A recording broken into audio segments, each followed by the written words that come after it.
हम डिस्कस करते हैं एप्लीकेशन ऑफ श्रोडिंगर इक्वेशन। देखो, श्रोडिंगर इक्वेशन की दो एप्लीकेशन थी, ठीक है। कौन कौन सी एप्लीकेशन थी? पहली एप्लीकेशन ये थी, यदि हमें वेव फंक्शन गिवन हो, ठीक है, यदि हमें वेव फंक्शन गिवन हो तो उसकी हेल्प से हम पोटेंशियल फाइंड कर सकते हैं, ठीक है। यूजिंग श्रोडिंगर इक्वेशन पोटेंशियल है वो हम फाइंड कर सकते हैं। श्रोडिंगर इक्वेशन क्या है हमारे पास? Minus h cut square over 2m del square psi x t plus V psi x t equal to E psi x t. तो using Schrodinger equation we can calculate the we can calculate the potential for a given wave function, ठीक है। ऐसे question भी हमने काफ़ी किए थे और ये टॉपिक हमने डिस्कस कर लिया था। इसकी जो सेकंड एप्लीकेशन है श्रोडिंगर इक्वेशन की, वो क्या है हमारे पास? यदि हमें पोटेंशियल गिवन हो, डिफरेंट काइंड ऑफ पोटेंशियल हमें गिवन होंगे, ठीक है, अलग अलग शेप के पोटेंशियल गिवन होंगे और सभी पोटेंशियल टाइम इंडिपेंडेंट की हम बात करेंगे। यहाँ पे टाइम इंडिपेंडेंट पोटेंशियल की हम बात करेंगे, ठीक है। सभी पोटेंशियल है वो टाइम इंडिपेंडेंट होंगे। तो हमें यूजिंग श्रोडिंगर इक्वेशन का यूज़ करके, ठीक है, हमें क्या कैलकुलेट करना है? हमें कैलकुलेट करना है यहाँ पे वेव फंक्शन या state of particle. Different state, अलग अलग स्टेट होगी पार्टिकल की, वेव फंक्शन हमें कैलकुलेट करनी है, एनर्जी कैलकुलेट करनी है, ठीक है, एनर्जी कैलकुलेट करनी है, पार्टिकल का मोमेंटम कैलकुलेट करना है। जो अलग अलग फिजिकल क्वांटिटी है जो हम कैलकुलेट कर सकते हैं पार्टिकल के लिए, वो सब हम कैलकुलेट करेंगे यहाँ पे, ठीक है। पार्टिकल की एनर्जी, पार्टिकल का मोमेंटम, ठीक है। ये है हमारे पास second application of Schrodinger equation, ठीक है। तो सबसे पहले बात करते हैं हम फ्री पार्टिकल की, ठीक है। कोई फ्री पार्टिकल है, किसी भी पोटेंशियल में नहीं है, तो उसका जो वेव फंक्शन है वो कैसा होगा, क्या सॉल्यूशन होगा फ्री पार्टिकल के लिए, ठीक है, फॉर फ्री पार्टिकल। तो पहले फ्री पार्टिकल के बारे में हम डिस्कस करते हैं, इसके बाद हम डिस्कस करेंगे। देखो, फ्री पार्टिकल का मतलब कोई पोटेंशियल नहीं है, यहाँ पे पोटेंशियल जीरो है, ठीक, कोई पोटेंशियल नहीं है, पोटेंशियल जीरो। फ्री पार्टिकल का मतलब there is no force acting on this particle, ठीक है, there is no force acting on this particle, potential zero है। या हम कह सकते हैं, देखो, फोर्स जीरो, फोर्स और पोटेंशियल में एक रिलेशन है, F is equal to, for conservative force हमें पता है D V by D X, this is the relation between force and potential, ये हमें पता है। अभी यदि फोर्स जीरो है पार्टिकल के ऊपर तो D V by D X zero है। यहाँ पे हम कह सकते हैं जो पोटेंशियल है या तो वो जीरो हो सकता है या वो कॉन्स्टेंट हो सकता है, which does not depend upon the position, ठीक है। वो किसी पोजिशन पे डिपेंड नहीं करेगा, स्पेस का फंक्शन नहीं होगा, कॉन्स्टेंट पोटेंशियल होगा। तो कॉन्स्टेंट पोटेंशियल हो चाहिए पोटेंशियल जीरो हो, ठीक। इन दोनों केस में जो पार्टिकल होगा वो फ्री पार्टिकल होगा। वो जो पोटेंशियल है वो स्पेस पे भी डिपेंड नहीं करता, इवन जो स्पेस एक्स वाई जेड या आर थीटा फाई, इन पे पोटेंशियल डिपेंड नहीं करता, ना टाइम पे डिपेंड करता है, ठीक है। तो इस केस में जो पार्टिकल होगा वो फ्री पार्टिकल होगा, ठीक है। देखो, इसमें हम डिस्कस, फ्री पार्टिकल डिस्कस करने के बाद हम डिस्कस करेंगे इसमें बाउंड स्टेट और अनबाउंड स्टेट के बारे में भी हम डिस्कस करेंगे, ठीक है। इन सभी को डिस्कस करने के बाद हम अलग अलग केसेस करेंगे, ठीक है, जो हमें different type of potential given होंगे, अलग अलग पोटेंशियल गिवन होंगे, जैसे इन्फिनाइट पोटेंशियल गिवन होगा, पोटेंशियल स्टेप गिवन होगा, ठीक है, फाइनाइट पोटेंशियल गिवन होगा, हार्मोनिक ऑसिलेटर पोटेंशियल होगा। इन सभी के हम वेव फंक्शन कैलकुलेट करेंगे, एनर्जी कैलकुलेट करेंगे यदि इन पोटेंशियल में पार्टिकल है। तो सबसे सिंपलेस्ट केस हमारे पास फ्री पार्टिकल है, जहाँ कोई भी पोटेंशियल नहीं है या कॉन्स्टेंट पोटेंशियल है। कॉन्स्टेंट पोटेंशियल का मतलब which does not depend on the position, ठीक है, स्पेस का फंक्शन नहीं है पोटेंशियल, कॉन्स्टेंट पोटेंशियल है या पोटेंशियल जीरो है, ठीक है। तो ये फ्री पार्टिकल का केस होगा हमारे पास। तो पहले हम डिस्कस करते हैं फ्री पार्टिकल।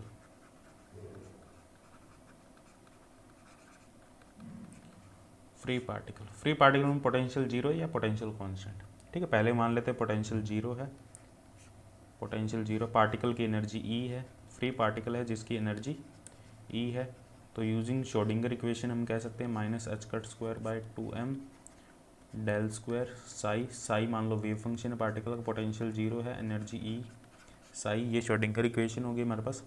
यहाँ से आ जाएगा del square psi equal to minus 2m E over h cut square psi equal to, ये आ जाएगा del square psi plus 2m E. यदि हम वन डायमेंशन की बात करें, तो ये हो जाएगा हमारे पास d square psi by d x square. इसको के स्क्वायर लिख देंगे, के स्क्वायर साई इक्वल टू 0, और के है यहाँ पे हमारे पास 2m E over h cut square के स्क्वायर, ये के स्क्वायर होगा हमारे पास। ठीक है, इस इक्वेशन का जो सॉल्यूशन होगा, के पॉजिटिव क्वांटिटी होगी क्योंकि ई ग्रेटर देन 0 है, यहाँ पे पार्टिकल की एनर्जी है, पॉजिटिव एनर्जी होगी, पार्टिकल की काइनेटिक एनर्जी होगी सिर्फ, क्योंकि पार्टिकल की जो एनर्जी होती है वो होती है kinetic energy plus potential energy. यहाँ कोई पोटेंशियल एनर्जी नहीं है, पोटेंशियल एनर्जी 0 है, तो काइनेटिक एनर्जी होगी पार्टिकल के पास सिर्फ, और जो काइनेटिक एनर्जी होगी वो होगी 2m E by h cut square. तो ये देखो, इस इक्वेशन का जो सॉल्यूशन होगा, इस इक्वेशन के जो रूट्स होंगे वो हमारे पास इमेजिनरी रूट्स होंगे प्लस माइनस आयोटा के, ये इसके रूट्स होंगे। तो इस इक्वेशन का जो सॉल्यूशन होगा psi equal to A e to the power iota k x plus B e to the power minus iota k x. Linear combination होगा इन दोनों का। E to the power iota k x represent करता है एक travelling wave in positive x direction, e to the power minus iota k x represent करता है travelling wave in minus x direction. तो इन दोनों का लीनियर कॉम्बिनेशन होगा, ये जो हमारा कंप्लीट सॉल्यूशन होगा। पार्टिकल एक्स डायरेक्शन में मूव कर सकता है, माइनस एक्स में मूव कर सकता है, लेकिन पार्टिकल पे कोई भी पोटेंशियल नहीं है। ठीक है, तो ये जो स्टेट होगी ये अनबाउंड स्टेट होगी, पार्टिकल बाउंडेड नहीं है। यहाँ पे ऑसिलेटरी सॉल्यूशन होगा ये, इसे हम कहेंगे ऑसिलेटरी सॉल्यूशन, और पार्टिकल है अनबाउंडेड है। अनबाउंडेड मतलब इन्फानाइट पे भी, at x tend to plus minus infinite पे भी हमें वेव फंक्शन की एक फाइनाइट वैल्यू मिलती है, 0 नहीं मिलती, एक फाइनाइट वैल्यू मिलती है ऑसिलेटरी वेव फंक्शन, क्योंकि जो पार्टिकल है वो बाउंडेड नहीं है। ठीक है, यदि हम कांस्टेंट पोटेंशियल की बात करें, फॉर कांस्टेंट पोटेंशियल, ठीक है, ये समझ आ गया। तो साई होगा वो ऑसिलेटरी सॉल्यूशन होगा, अनबाउंडेड होगा particle, x tend to plus minus infinity पे भी साई की फाइनाइट वैल्यू होगी हमारे पास। ठीक है, इसको ऐसे भी लिख सकते हैं हम, ए sine k x plus B कोस के एक्स, ऐसे भी लिख सकते हैं हम इसको। सेम ही है ये भी ऑसिलेटरी सॉल्यूशन। ठीक है, ये तुम्हें पता होगा कैसे करते हैं, ये कैसे कैलकुलेट करते हैं, वेव में हमने काफ़ी किया है ये। ठीक है, अब हम डिस्कस करते हैं यदि कांस्टेंट पोटेंशियल हो, पार्टिकल फेसिंग वन डायमेंशन में बात कर रहे हैं, constant potential V naught. Constant potential V naught का मतलब ये जो वी नॉट है वो स्पेस पे भी डिपेंड नहीं करता। ठीक है, टाइम पे तो डिपेंड कर ही नहीं रहा, इवन स्पेस पे भी डिपेंड नहीं करता। तो यहाँ पे जो श्रोडिंगर इक्वेशन होगी del square psi plus V naught psi E psi, तो it will come out to be del square psi plus V naught minus 2m by h cut square psi minus 2m E by h cut square psi, ये लिख देंगे हम इसको। ये one dimension में बात करेंगे तो d square psi by d x square plus 2m E minus V naught h cut square psi equal to 0। अब यदि E greater than V naught है हमारे पास, ई ग्रेटर देन यदि वी नॉट है हमारे पास, तो इसका जो सॉल्यूशन होगा वो क्या होगा हमारे पास, देखो ई ग्रेटर देन वी नॉट के लिए ये क्वांटिटी पॉजिटिव होगी, इसको के स्क्वायर मान लेंगे। ठीक है, इस क्वांटिटी के स्क्वायर मान लो, तो ये होगा d square psi by d x square plus k square psi. Same आएगा स्कैटरिंग, जो हमारा पहले जो सॉल्यूशन आ रहा था ये वाला सेम ऑसिलेटरी सॉल्यूशन होगा, लेकिन यहाँ पे जो के है वो क्या होगा 2m E minus V naught by h cut square. ठीक है, तो ये आएगा हमारे पास A e to the power iota k x plus B to the power minus iota k x, oscillatory solution होगा। ठीक है, यहाँ पे जो सॉल्यूशन है ऑसिलेटरी होगा, पार्टिकल है वो अनबाउंडेड होगा,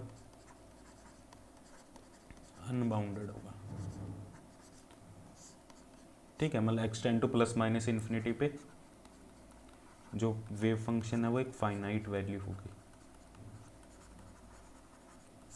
फाइनाइट वैल्यू। और इसी में यदि हमारे पास जो पार्टिकल है, यदि एनर्जी पार्टिकल की लेस देन वी नॉट है, यदि एनर्जी पार्टिकल की लेस देन वी नॉट है, तो 2m E minus V not वो एक नेगेटिव क्वांटिटी है, ये एक नेगेटिव क्वांटिटी है। ठीक है, तो इसको हम लिख सकते हैं minus of 2m V naught minus E h cut square. ठीक है, इसको ये लिख सकते हैं हम, इसको हमने लिख दिया के स्क्वायर, इसको हमने लिख दिया के स्क्वायर पॉजिटिव क्वांटिटी, तो ये आएगा d square psi by D x square plus यहाँ आ जाएगा माइनस के स्क्वायर साई इक्वल टू 0। अब इसको देखो, जो के है वो नेगेटिव नहीं हो सकता, ठीक है, क्योंकि इसका रूट लेंगे, इस 2m वी नॉट माइनस ई, ये नेगेटिव नहीं होना चाहिए, ये नेगेटिव हो गया तो इसका रूट लेंगे, वो इमेजिनरी बन जाएगा। ठीक है, जो सॉल्यूशन जो रूट्स है वो इमेजिनरी हो सकते हैं, लेकिन देखो यहाँ पे क्या हो रहा है, जब इसको सॉल्व करते हैं हमारे पास जो रूट्स है इमेजिनरी आते हैं। ठीक है, इमेजिनरी रूट्स क्यों आते हैं, क्योंकि यहाँ पे ये जो प्लस आता है इसकी वजह से इमेजिनरी आते हैं, क्योंकि इसके रूट्स निकालेंगे D square plus k square equal to 0, तो यहाँ पे आएगा डी प्लस माइनस आयोटा के। अब यदि के जो खुद है वो इमेजिनरी हो गया तो इमेजिनरी और इमेजिनरी दोनों मिलके दोबारा रियल बन जाएगा। ठीक है, तो इसलिए जो के है वो हमेशा पॉजिटिव होना चाहिए, के की वैल्यू हमेशा पॉजिटिव होनी चाहिए। बाद में रूट्स आ रहे हैं वो हमारे डिपेंड करेंगे, यहाँ पे जो रूट्स आएंगे वो हमारे प्लस माइनस के आएंगे। ठीक है, रियल रूट्स होंगे। इसका जो सॉल्यूशन होगा वो होगा e to the power k x plus e to the power minus k x, ये इसका सॉल्यूशन होगा,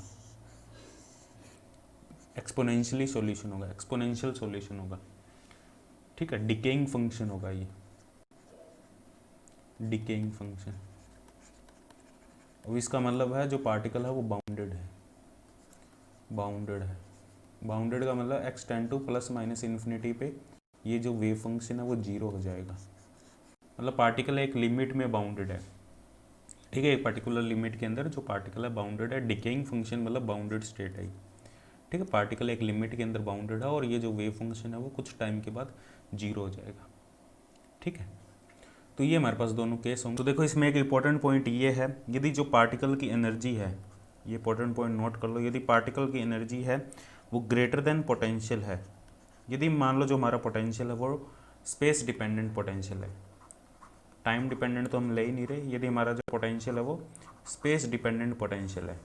ठीक है, स्पेस डिपेंडेंट के केस में तो यदि पार्टिकल की एनर्जी ग्रेटर देन पोटेंशियल है तो उस केस में जो स्टेट होगी वो अनबाउंड स्टेट होगी, पार्टिकल है वो बाउंडेड नहीं होगा, जो स्टेट होगी हमारी वो अनबाउंड स्टेट होगी। और यदि जो पार्टिकल की एनर्जी है वो लेस देन वी आर है तो जो पार्टिकल की स्टेट होगी वो बाउंड स्टेट होगी। पे देखो जो पोटेंशियल है हमारा वो पॉजिटिव और नेगेटिव दोनों हो सकता है। ठीक है, पॉजिटिव पोटेंशियल भी हो सकता है एंड नेगेटिव पोटेंशियल भी हो सकता है, अट्रैक्टिव और रिपल्सिव दोनों पोटेंशियल हो सकते हैं हमारे पास। लेकिन पॉजिटिव जो रिपल्सिव पोटेंशियल है उसमें भी जो प्रोटॉन है वो बाउंड रह सकता है, अट्रैक्टिव पोटेंशियल में भी जो भी हमारा पार्टिकल होगा या प्रोटॉन होगा इलेक्ट्रॉन होगा वो बाउंड रह सकता है। पॉजिटिव पोटेंशियल का यहाँ पे मतलब है, मान लो दो पॉजिटिव चार्ज है, दोनों को हमने फिक्स कर दिया। ठीक है, इनके बीच में हमने प्रोटॉन रख दिया। ठीक है, और जो प्रोटॉन है उसको हमने बाउंड कर दिया, वो इस वन डायमेंशन में मूव कर सकता है, तो ये पॉजिटिव पोटेंशियल है। और रिपल्सिव पोटेंशियल भी है, ये इसको रिपेल कर रहे हैं दोनों, लेकिन ये प्रोटॉन है बाउंडेड है, ये इसको क्रॉस नहीं कर पाएगा, जैसे ही इसकी तरफ बढ़ेगा यहाँ पे पोटेंशियल एनर्जी बढ़ जाएगी। ठीक है, और यहाँ पे पोटेंशियल एनर्जी बढ़ जाएगी, ये इसके बिल्कुल पास नहीं जा सकता पॉजिटिव चार्ज के, क्योंकि रिपल्शन बढ़ेगा। इसी टाइप से हमारे पास एक अट्रैक्टिव पोटेंशियल भी हो सकता है, ये नेगेटिव चार्ज, यहाँ पे हमने प्रोटॉन रख दिया, एक दूसरे को अट्रैक्ट कर रहे हैं, यहाँ पे जो पोटेंशियल होगा वो अट्रैक्टिव पोटेंशियल होगा, नेगेटिव डायरेक्शन में दोनों अट्रैक्ट कर रहे हैं। ठीक है, ये अट्रैक्टिव पोटेंशियल का केस होगा हमारे पास, यहाँ इन्फिनिटिव होगा, ये यहाँ पे इन्फिनिटिव होगा। तो पोटेंशियल दोनों हो सकते हैं, अट्रैक्टिव भी। यदि पार्टिकल की एनर्जी पोटेंशियल से ज़्यादा है, चाहे अट्रैक्टिव हो चाहे रिपल्सिव हो, तो जो पार्टिकल है वो अनबाउंडेड स्टेट में होगा, यदि पार्टिकल की एनर्जी पोटेंशियल से कम है तो जो पार्टिकल है वो बाउंड स्टेट में होगा। ठीक है, और यदि देखो यदि पार्टिकल की एनर्जी है वो लेस देन वी आर है तो हमें जो वेव फंक्शन मिलता है वो किस टाइप का वेव फंक्शन मिलता है, वो हमें मिलेगा डिकेइंग वेव फंक्शन, जो अभी हमने फ्री पार्टिकल में भी डिस्कस किया था, डिकेइंग वेव फंक्शन। यदि जो पोटेंशियल है वो देखो यहाँ पे हमने डिस्कस किया था अभी ऊपर, यदि जो पोटेंशियल है इस केस में यदि जो पोटेंशियल है वो ग्रेटर देन एनर्जी है तो यहाँ पे हमें जो पोटेंशियल मिलता है, जो वेव फंक्शन मिलता है वो डिकेइंग वेव फंक्शन मिलेगा यहाँ पे। ठीक है, वेव फंक्शन है वो डिके करेगा और इसके जो रूट्स होंगे, उस इक्वेशन के जो रूट्स होंगे, जो श्रोडिंगर इक्वेशन के जो रूट्स होंगे वो रियल होंगे। ठीक है, ये हमने डिस्कस कर लिया था। तो इस टाइप के रूट्स मिलेंगे हमें A e to the power k x plus B e to the power minus k x, ठीक है, इस टाइप के हमें रूट्स मिलेंगे। और जो वेव फंक्शन है वो डिकेइंग होगा, ये बाउंड स्टेट होगी हमारे पास, बाउंड स्टेट, ठीक है। और नेक्स्ट यदि हमारे पास जो एनर्जी है वो ग्रेटर देन वी नॉट है तो रूट्स है वो रूट्स इमेजिनरी होंगे। उस इक्वेशन के जो रूट्स होंगे, जो ऊपर हमने इक्वेशन लिखी थी यहाँ पे पोटेंशियल केस में, यहाँ पे जो रूट्स होंगे वो, यदि हमारी energy greater than V naught है तो रूट्स इमेजिनरी होंगे, आयोटा के वाले टर्म आएगी हमारे पास, ठीक है। और अनबाउंड स्टेट कहेंगे इसको, ठीक है, e to the power iota k x plus B e to the power minus iota k x. और ये जो स्टेट होगी हमारी अनबाउंड स्टेट होगी।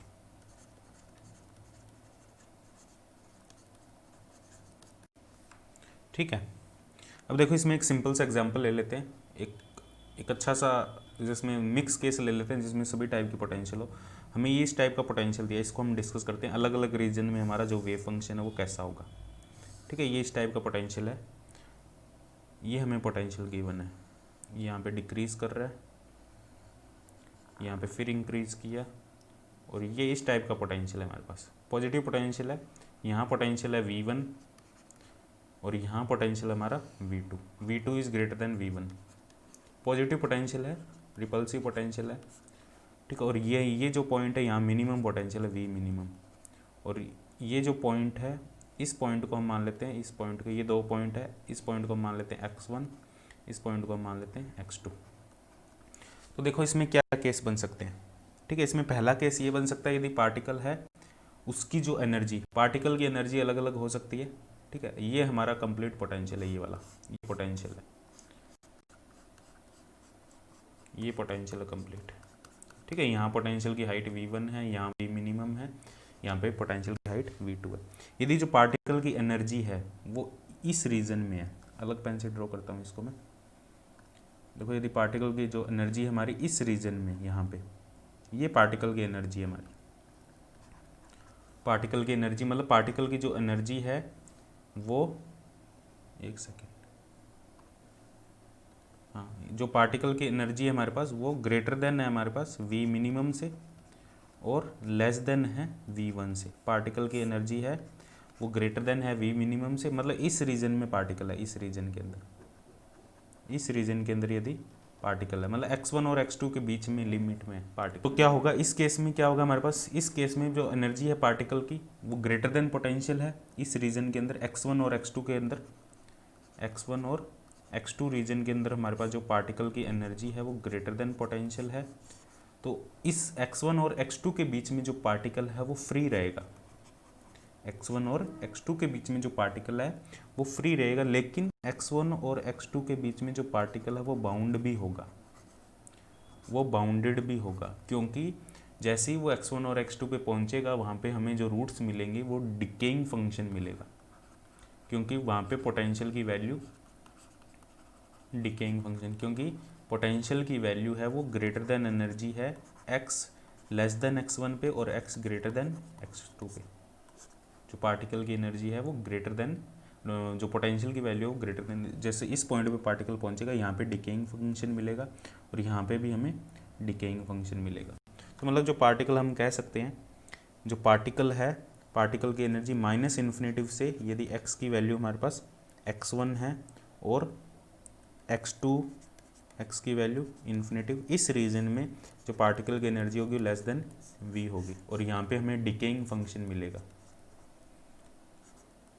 Decaying function. डिकेइंग फंक्शन का मतलब है जो पार्टिकल है बाउंडेड होगा, बाउंड इस रीजन में वो फ्री रहेगा, यहाँ में जो रूट्स मिलेंगे वो इमेजिनरी मिलेंगे और यहाँ वो डिके करेगा, मतलब इन दोनों पॉइंट के बीच में जो पार्टिकल है वो बाउंडेड है, अंदर फ्री है वो, ठीक है, अंदर वो फ्री है, लेकिन इन दो पॉइंट के बीच में वो बाउंडेड है, ठीक है। तो यहाँ पे हमें जो रिजल्ट्स मिलेंगे, यहाँ पे जो हमें स्टेट मिलेगी वो बाउंड स्टेट मिलेगी, और यहाँ पे जो हमें रिजल्ट्स मिलेंगे वो डिस्क्रीट रिजल्ट मिलेंगे, जो एनर्जी होगी हमारी वो डिस्क्रीट होगी, डिस्क्रीट एनर्जी मिलेगी। डिस्क्रीट एनर्जी मतलब हमें एनर्जी लेवल्स मिलेंगी, क्योंकि यहाँ पे क्या हो रहा है, x टेंड टू इन्फिनिटी पे, प्लस माइनस इन्फिनिटी पे वेव फंक्शन हमारा जीरो हो रहा है, तो ये बाउंड स्टेट की कंडीशन है,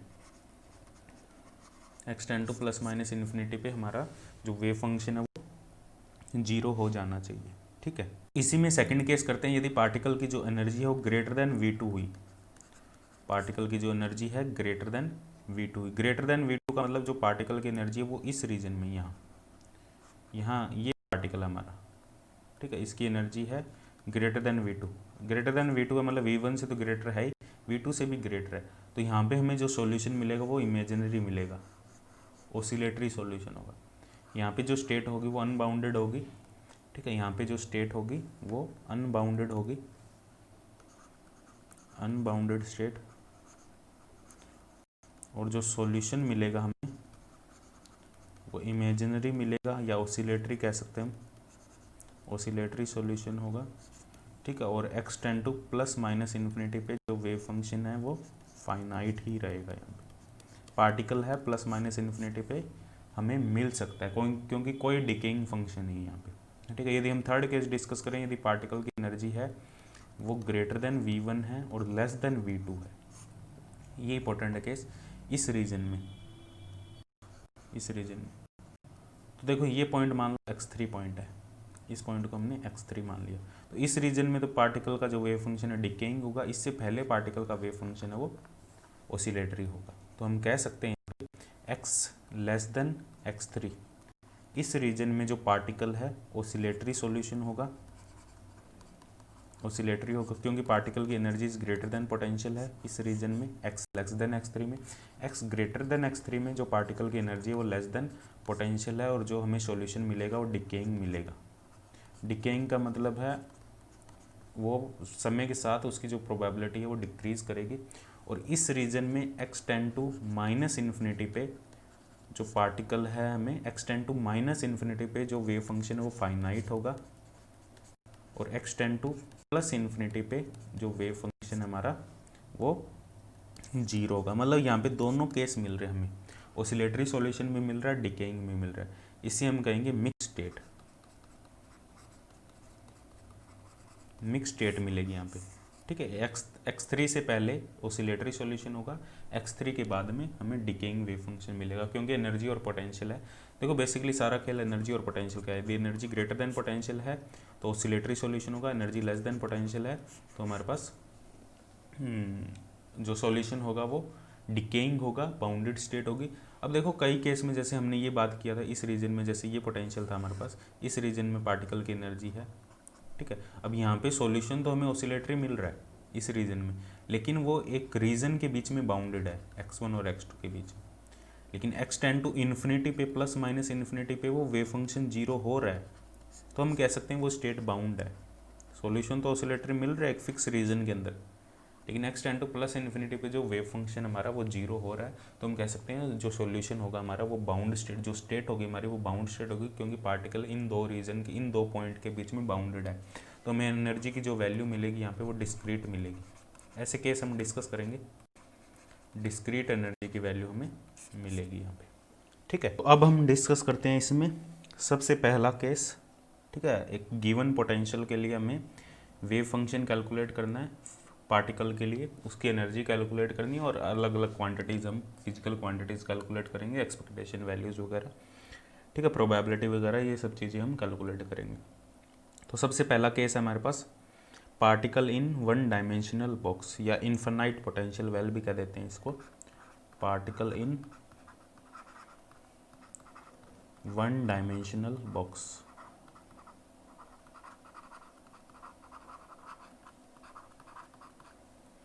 ठीक है, particle in one dimensional box, या इसको इन्फिनाइट पोटेंशियल भी हम कह सकते हैं, इन्फिनाइट पोटेंशियल वेल। ठीक है, इन्फिनाइट पोटेंशियल वेल कह देते हैं इसको। इसमें दो केस है, पहला है हमारे पास सिमेट्रिक, पहले हम एसिमेट्रिक की बात करेंगे। तो इसमें दो केस है बेसिकली, पहला है हमारे पास सिमेट्रिक पोटेंशियल, और एक है हमारे पास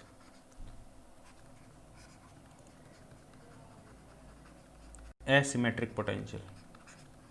दोनों डिस्कस करेंगे हम, सिमेट्रिक और एसिमेट्रिक में क्या डिफरेंस है वो भी डिस्कस कर लेंगे। ठीक है, इनमें क्या डिफरेंस है दोनों में।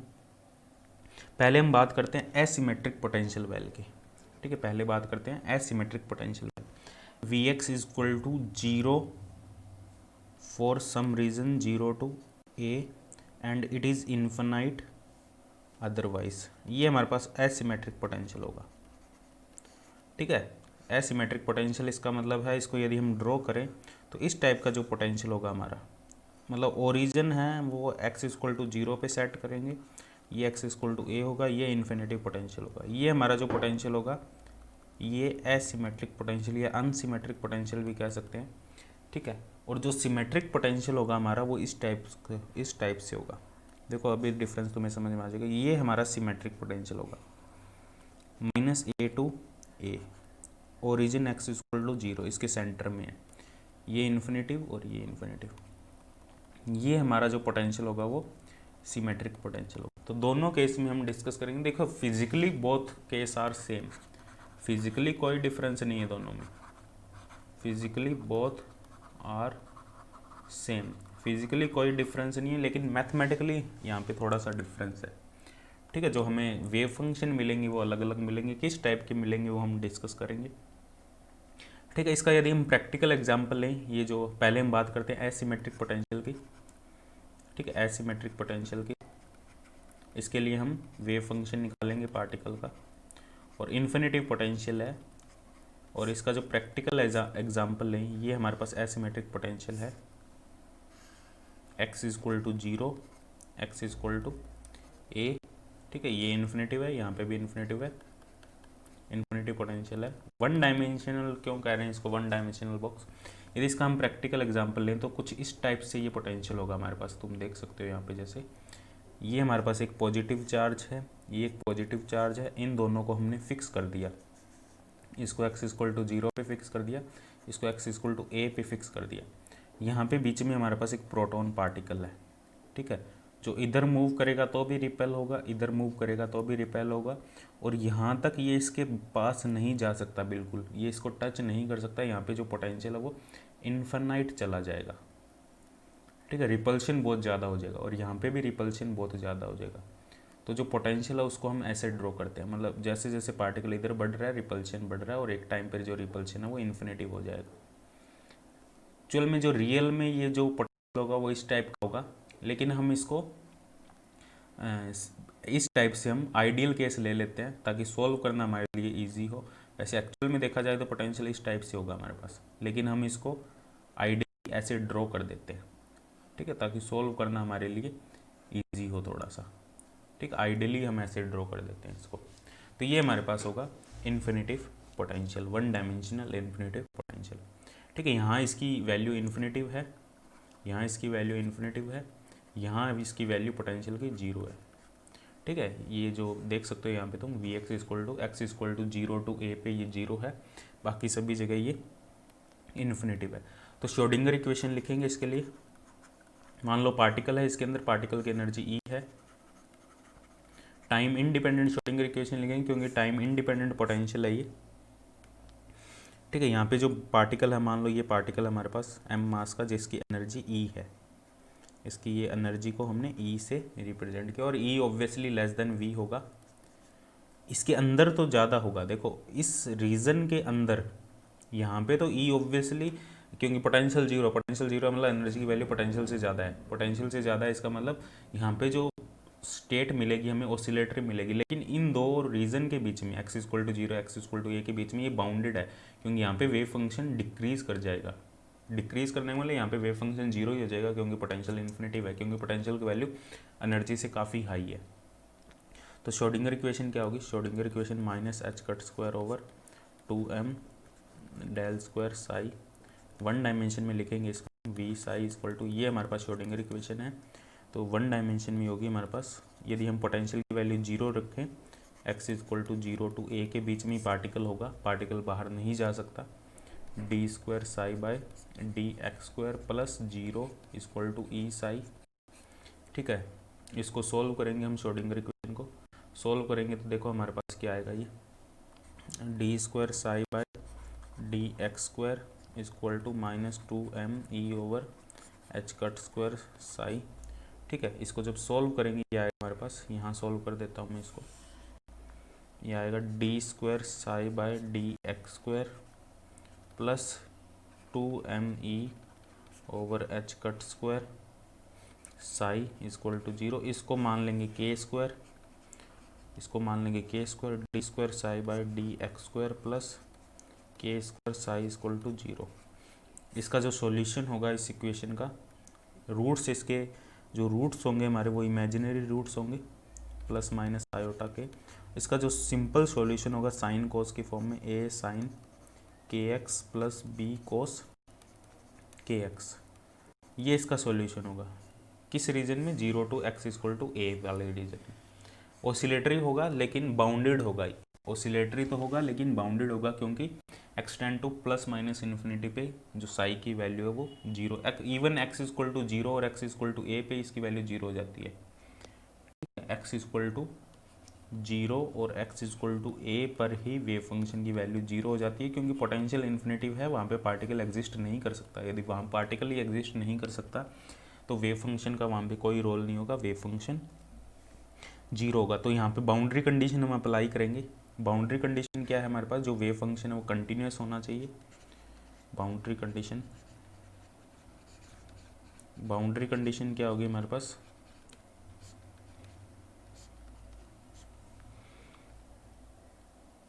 एट एक्स इक्वल टू 0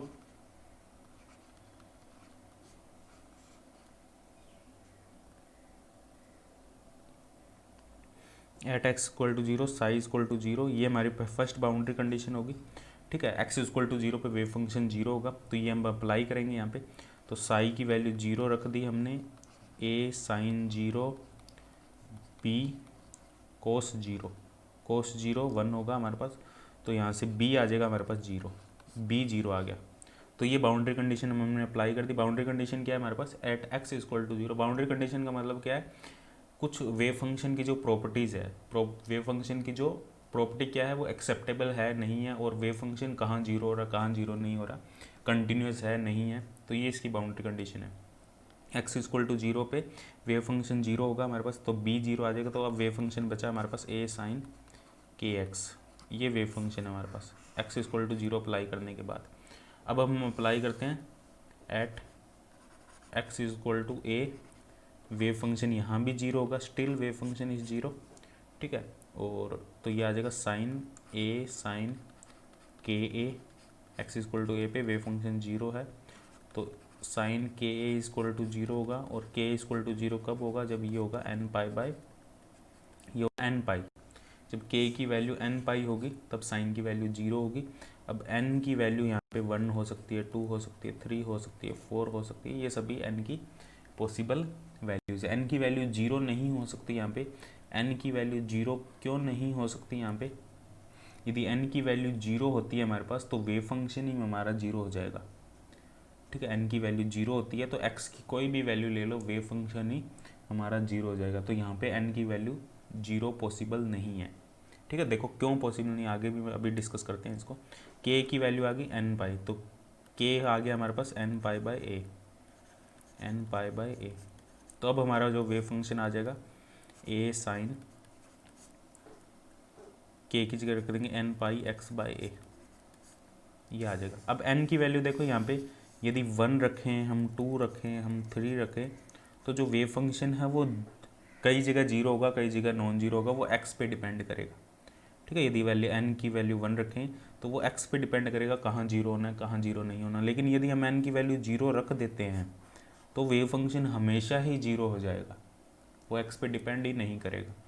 ठीक है, पोजीशन पे डिपेंड ही नहीं करेगा, तो ये केस पॉसिबल नहीं होगा। जो हमारी एन इक्वल टू 1 होगी वो ग्राउंड स्टेट होगी, ग्राउंड स्टेट। तो इसको हम ऐसे भी लिख सकते हैं psi n a sine n pi x by a, ऐसे भी लिख सकते हैं। एन नंबर ऑफ स्टेट हमें मिलेगी, डिस्क्रीट स्टेट मिलेगी, ये डिस्क्रीट स्टेट है, discrete state. N equal to 1 2 3 4 5 6, ये सभी अलग अलग हमारी स्टेट होगी। अब इसकी कॉरस्पॉन्डिंग एनर्जी क्या होगी? इसकी कॉरस्पॉन्डिंग एनर्जी, ये देखो एनर्जी कैलकुलेट करते हैं, एनर्जी ऑफ पार्टिकल। हर एक स्टेट के लिए अलग अलग एनर्जी होगी, क्योंकि ये जो स्टेट होगी, ये जो सभी स्टेट होगी, ये हमारे पास ऑर्थोगोनल स्टेट होगी। ऑर्थोनॉर्मल स्टेट होगी, ठीक है, और इनके अंदर एनर्जी की वैल्यू छिपी हुई है, और जो पार्टिकल की जो टोटल स्टेट है इनके हम लीनियर कॉम्बिनेशन में लिख सकते हैं, ठीक है, पार्टिकल की जो टोटल स्टेट होगी उसको हम इनके लीनियर कॉम्बिनेशन में लिख सकते हैं, C3 psi3 C4 psi4, ये अलग अलग स्टेट के लीनियर कॉम्बिनेशन। ये जो psi1 psi2 psi n है, ये हमारे पास ये psi n है, ठीक है, ऑर्थोनॉर्मल स्टेट है जो Cn। तो जो पार्टिकल की कंप्लीट स्टेट है ये बेसिस वेक्टर होगा, मतलब ये हमारे पास बेसिस स्टेट होगी या बेसिस वेक्टर होंगे, कंप्लीट सेट बनाएंगे ये पार्टिकल के स्टेट के लिए, ठीक है। तो एनर्जी क्या होगी हमें पता है, के की वैल्यू थी, हमने के स्क्वायर पुट किया था 2me/h², ये हमने के माना था जब हमने इसको सोल्व किया था। देखो यहाँ पे ऊपर देख सकते हो ये रहा के हमारे पास, ठीक है। तो यहाँ से एनर्जी आ जाएगी हमारे पास h² k²/2m, ये भी लिख सकते हैं, और के की वैल्यू यदि हम n π/a लिखें तो ये आएगा n² π² h² 2ma², ये हमारी एनर्जी आएगी। इसको En से लिख देंगे, अलग अलग स्टेट की एनर्जी अलग अलग होगी हमारे पास। फर्स्ट स्टेट की एनर्जी होगी π² h² 2ma², इसे ग्राउंड स्टेट एनर्जी कहेंगे हम, E0 से भी लिख सकते हैं इसको हम, या E1 से लिख दो इसको, E1 से ही लिख दो ग्राउंड स्टेट को। जो फर्स्ट एक्साइटेड स्टेट होगी हमारी वो होगी हमारी E2, ठीक है, और इसकी एनर्जी होगी हमारे पास 4π² h² 2ma², इसको हम लिख सकते हैं 4E1 से, फर्स्ट एक्साइटेड स्टेट, ठीक है, ये हमारी ग्राउंड स्टेट है।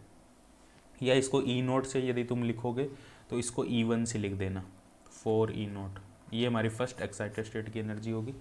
सेकंड एक्साइटेड स्टेट की जो एनर्जी होगी वो होगी हमारे पास 9π² h² 2ma², तो ये होगा हमारे पास 9E1, या इसको 9E0 भी लिख सकते हैं हम, ठीक है। तो ऐसे जो एनर्जी लेवल का जो गैप है वो देखो, पहले है 4, गैप कितना है 3E0, फिर है हमारे पास 4 से 9, गैप कितना 5E0, मतलब गैप है वो लगातार इंक्रीज़ कर रहा है।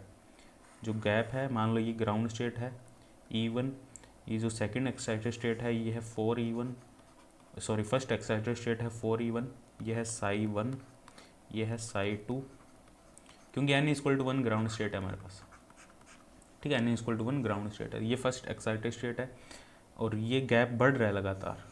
ये हमारे पास 9E1, ये हमारे पास सेकंड एक्साइटेड स्टेट, फिर ये हमारे पास 16E1, तो जो गैप है लगातार बढ़ रहा है वो, ये हमारे पास कौन सी स्टेट है, ये थर्ड एक्साइटेड स्टेट। ये जो गैप है ये पहले गैप क्या था देखो 3E1 गैप था, फिर गैप क्या हो गया हमारा 5E1, फिर गैप क्या हो गया हमारा 7E1, तो गैप है वो लगातार हमारा इंक्रीज़ हो रहा है, ठीक है। तो ये हमारे पास एनर्जी लेवल्स होंगे, इसके पॉसिबल एनर्जीज होगी जो पार्टिकल की, ठीक है, वो ये होगी। पार्टिकल यदि ग्राउंड स्टेट में है तो उसकी ये एनर्जी होगी, ठीक है, सबसे लोवेस्ट एनर्जी होगी। पार्टिकल यदि फर्स्ट एक्साइटेड स्टेट में है तो उसकी एनर्जी वो ये 4E1 होगी।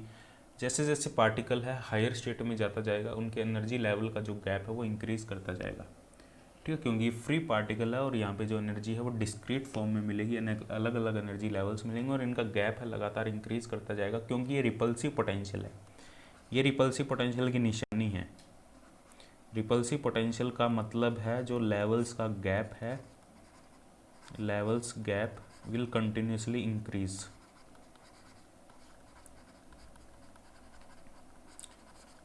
कभी भी तुम्हें ये दिख जाए भाई लेवल्स का जो गैप है वो कंटिन्यूसली इंक्रीज कर रहा है, इसका मतलब वहाँ पे रिपल्सिव पोटेंशियल है। यदि अट्रैक्टिव पोटेंशियल होता है, अट्रैक्टिव पोटेंशियल में in case of attractive potential जो लेवल्स का गैप है वो हमेशा डिक्रीज करता है।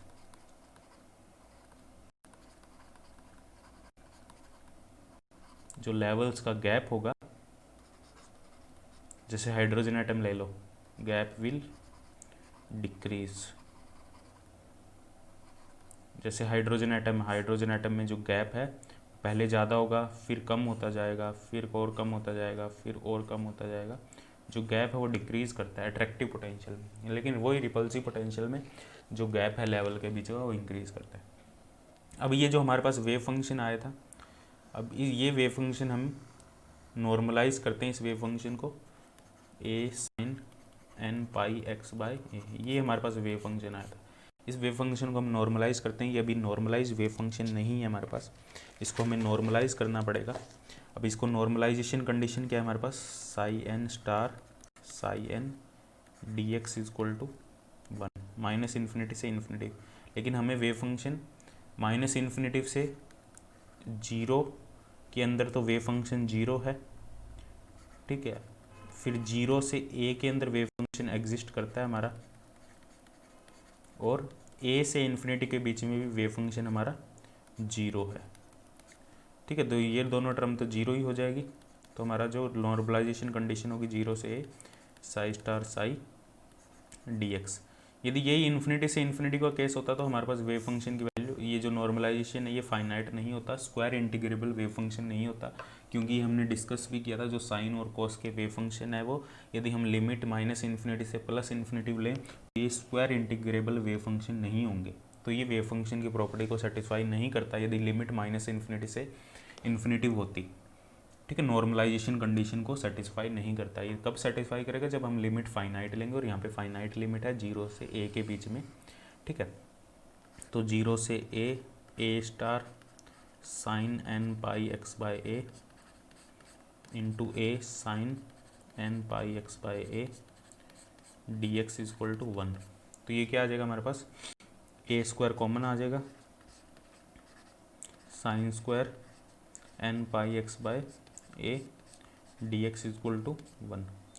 तो इट कम आउट भी साइन स्क्वायर को क्या लिख सकते हैं, 1 minus cos 2 n pi x bye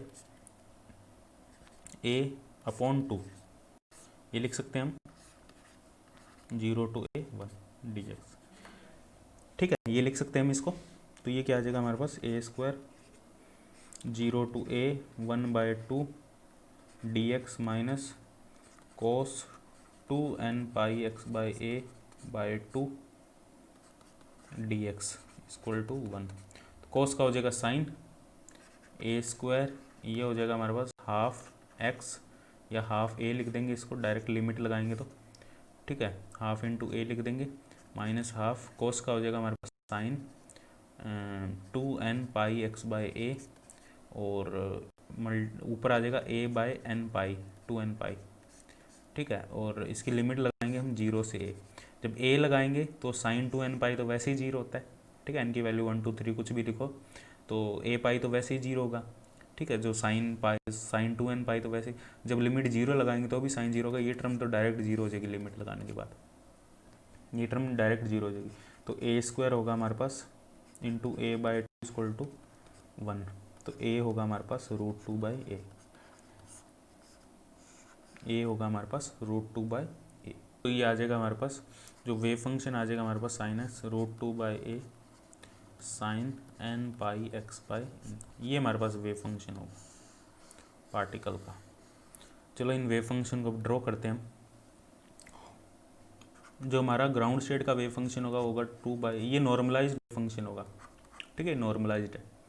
ये हमारी अलग अलग स्टेट होगी, ground state pi x by a, ये फर्स्ट ग्राउंड स्टेट होगी, ये साई 2 हमारी फर्स्ट एक्साइटेड स्टेट होगी, 2 पाई एक्स बाई ए ये फर्स्ट एक्साइटेड स्टेट है, ऐसे psi 3 √2 by a sine 3 pi x by a ये हमारी सेकेंड एक्साइटेड स्टेट होगी।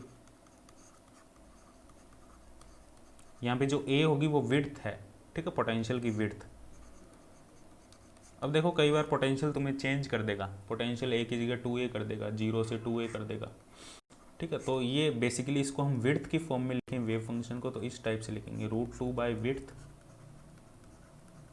विड्थ अलग अलग कर सकता है वो क्वेश्चन में, ठीक है, क्वेश्चन करेंगे तुम्हें समझ आ जाएगा। विड्थ की फॉर्म में ये होगा हमारा पोटेंशियल की विड्थ ऑफ पोटेंशियल,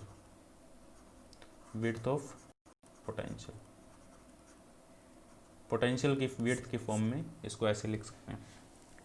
इसको हम ड्रॉ करेंगे तो कैसे ड्रॉ होगा, जो हमारा ये लिमिट है x इक्वल टू 0 से x equal to 0 x equal to a, तो हमारा जो ग्राउंड स्टेट होगा साई 1, बाउंड्री पे तो सभी 0 होंगे, देखो बाउंड्री पे तो सभी 0 होंगे क्योंकि इन्फिनिटी पोटेंशियल है। जो ग्राउंड स्टेट होगा वो हमारा ये होगा, ये हमारा ग्राउंड स्टेट वेव फंक्शन होगा। ये ग्राउंड स्टेट कैसे होगा, x equal to a by 2 पे, x equal to a by 2 के ऊपर ये जो वेव फंक्शन है हमारा वो √2/a होगा। ठीक है, पॉजिटिव क्वांटिटी होगी और बाकी सभी जगह ये डिक्रीज करेगा। और जो हमारा सेकंड होगा वो ये होगा हमारे पास psi2, यहाँ 0 होगा, यहाँ पॉजिटिव होगा। ठीक है, ऐसे ये ड्रॉ कर सकते हो तुम x की अलग अलग वैल्यू पुट करके। x इक्वल टू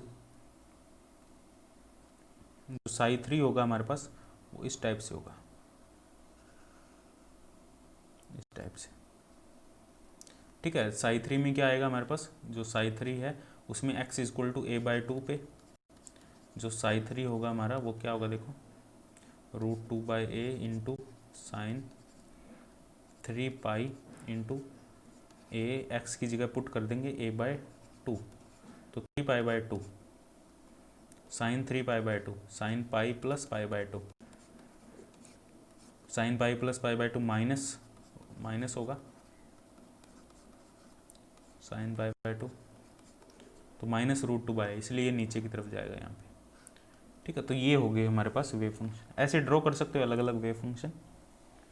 ठीक है, अलग अलग वेव फंक्शन है उनको तुम ड्रॉ कर सकते हो। ऐसे प्रोबेबिलिटी का वेव फंक्शन भी तुम ड्रॉ कर सकते हो। प्रोबेबिलिटी डेंसिटी का क्या फॉर्मूला होगा,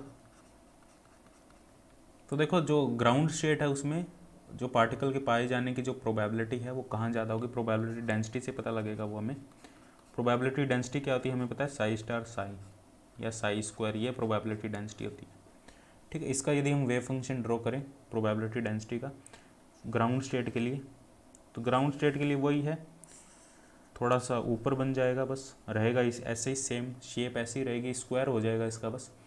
लेकिन जो फर्स्ट एक्साइटेड स्टेट है वो इस टाइप से हो जाएगा हमारा, नेगेटिव में नहीं रहेगा, प्रोबेबिलिटी नेगेटिव नहीं होगी, पॉजिटिव होगी। तो मतलब देखो ग्राउंड स्टेट में पार्टिकल के पाए जाने की जो प्रोबेबिलिटी वो सेंटर में मैक्सिमम है, लेकिन वही फर्स्ट एक्साइटेड स्टेट में पार्टिकल के पाए जाने की जो प्रोबेबिलिटी है वो a/4 और 3a/4 पे ज़्यादा है।